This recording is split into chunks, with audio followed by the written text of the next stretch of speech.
With basketball season in full swing, UA President Robert Shelton stopped by a practice to talk with players and coaches and get a behind-the-scenes view of what goes on to craft one of the country's best basketball programs. Well, hi everyone. I'm Robert Shelton, President, University of Arizona, and I'm here in the Richard Jefferson practice gymnasium with our head basketball coach, Sean Miller. Glad to have you here, and thanks for letting me invade your territory a little bit. Anytime. Glad to have you here. Well, it's a marvelous facility, and I'm sure you and the players take full advantage of it year-round.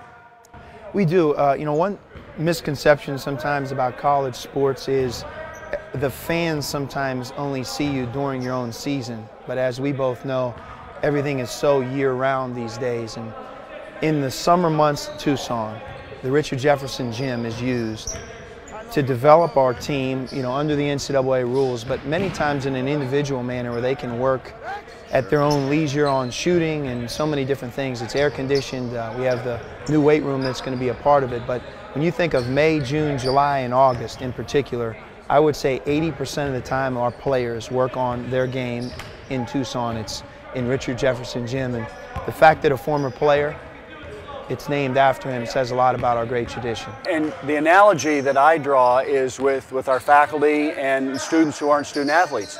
They're applying themselves year-round, 24/7. It's not just the time you're on the court, it's not just the time you're in the classroom, it's not just the time for faculty that you're lecturing. You're doing all of this, you're investing yourself completely in your mission.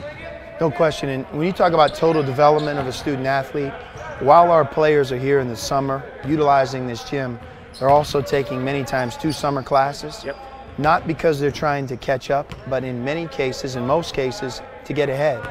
Because you're able to work on your craft and at the same time move towards getting that college education, which is why they're all here. Exactly. We'll talk a little bit about the team. I'm a fan.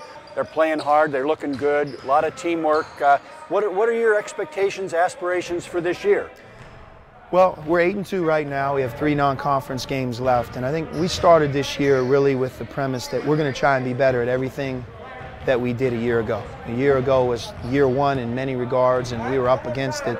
But we have a lot of freshmen who are now sophomores. We've recruited a second class.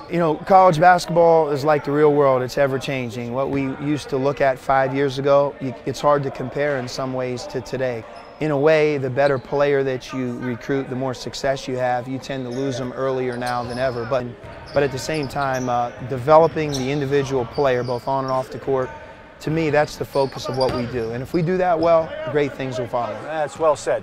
I imagine Jabbar wouldn't have stayed 4 years at UCLA in this era, right? That's exactly right. And keep in mind, he was on the freshman team.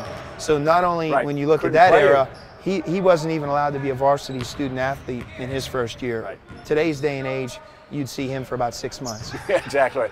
Sean, it's always a pleasure to work with you. Let me know if I can be of any help. Well, you're always a help, and thanks for stopping over. My pleasure.